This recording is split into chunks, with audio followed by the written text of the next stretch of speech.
কাৰণ স্বাধীনতাৰ এবছৰ পিছতে ইয়াত এই বিশ্ববিদ্যালয়খন হৈছিল আৰু দেশৰ কৃষিখণ্ডত যিহেতু অকল আমাৰ ৰাজ্যৰে ছাত্ৰ ছাত্ৰী ইয়াত নাই, বিভিন্ন ৰাজ্যৰ আজি ইয়াত যিবিলাকক ডক্টৰেট ডিগ্ৰী দিয়া হৈছে, স্নাতকোত্তৰ ডিগ্ৰী দিয়া হৈছে, ডিগ্ৰী দিয়া হৈছে, দেশৰ বিভিন্ন ৰাজ্যৰ ইয়াত আমি ছাত্ৰ ছাত্ৰী দেখিবলৈ পাইছোঁ।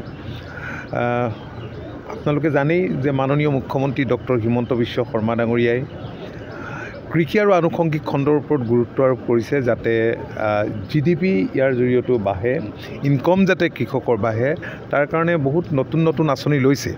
আৰু আমি কৃষি বিশ্ববিদ্যালয়ৰো যথেষ্ট টেকনিকেল ছাপৰ্ট পাইছোঁ। KVK-বিলাকৰ পূৰ্বতকৈ অধিক কৃষি বিশ্ববিদ্যালয়ৰ লগত কোঅৰ্ডিনেশ্যন ৰাখি পেলাই বিভাগে কৃষিখণ্ডলৈ এক যুগান্তকাৰী পৰিৱৰ্তন আনিবৰ কাৰণে কাম কাজ কৰিছে, আপোনালোকে দেখি আছে।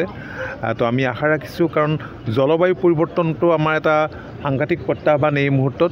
গতিকে কৃষি বিশ্ববিদ্যালয়ে বতৰৰ লগত খাপ খোৱাকৈ আৰু কি কৰিব পাৰে, বানপানীত সহনশীল জাতটো উদ্ভাৱন কৰিছে। গতিকে ৰিচাৰ্চ ডেফিনেটলি তেওঁলোকে ভালকৈ কৰিছে আৰু ভাল লাগে। মইতো বিভিন্ন সময়ত আহিছোঁ, কিন্তু সমাৱৰ্তনৰ যিটো মাদকতা সুকীয়া এইকাৰণেই যে প্ৰত্যয়ভৰা মুখবিলাক ইয়াত আমি দেখিবলৈ পাওঁ আৰু আমাৰ মনলৈও আশাৰ ৰেঙনি আহে।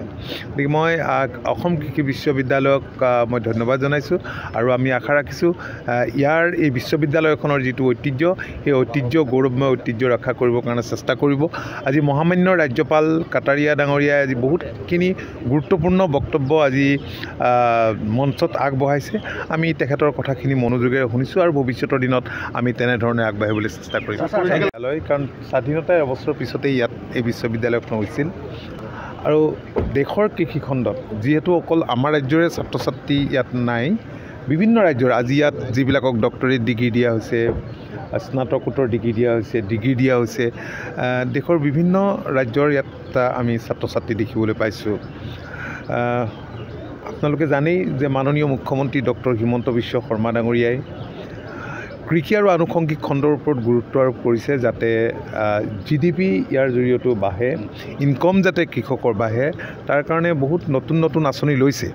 আৰু আমি কৃষি বিশ্ববিদ্যালয়ৰো যথেষ্ট টেকনিকেল ছাপৰ্ট পাইছোঁ। KVK-বিলাকৰ পূৰ্বতকৈ অধিক কৃষি বিশ্ববিদ্যালয়ৰ লগত কোঅৰ্ডিনেশ্যন ৰাখি পেলাই বিভাগে কৃষিখণ্ডলৈ এক যুগান্তকাৰী পৰিৱৰ্তন আনিবৰ কাৰণে কাম কাজ কৰিছে, আপোনালোকে দেখি আছে।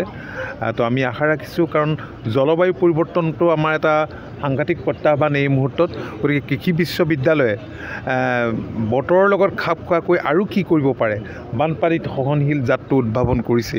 গতিকে ৰিচাৰ্চ ডেফিনেটলি তেওঁলোকে ভালকৈ কৰিছে আৰু ভাল লাগে। মইতো বিভিন্ন সময়ত আহিছোঁ, কিন্তু সমাৱৰ্তনৰ যিটো মাদকতা সুকীয়া এইকাৰণেই যে প্ৰত্যয়ভৰা মুখবিলাক ইয়াত আমি দেখিবলৈ পাওঁ আৰু আমাৰ মনলৈও আশাৰ ৰেঙনি আহে। গতিকে মই অসম কৃষি বিশ্ববিদ্যালয়ক মই ধন্যবাদ জনাইছোঁ আৰু আমি আশা ৰাখিছোঁ ইয়াৰ এই বিশ্ববিদ্যালয়খনৰ যিটো ঐতিহ্য, সেই ঐতিহ্য, গৌৰৱময় ঐতিহ্য ৰক্ষা কৰিবৰ কাৰণে চেষ্টা কৰিব। আজি মহামান্য ৰাজ্যপাল কাটাৰিয়া ডাঙৰীয়াই আজি বহুতখিনি গুৰুত্বপূৰ্ণ বক্তব্য আজি মঞ্চত আগবঢ়াইছে।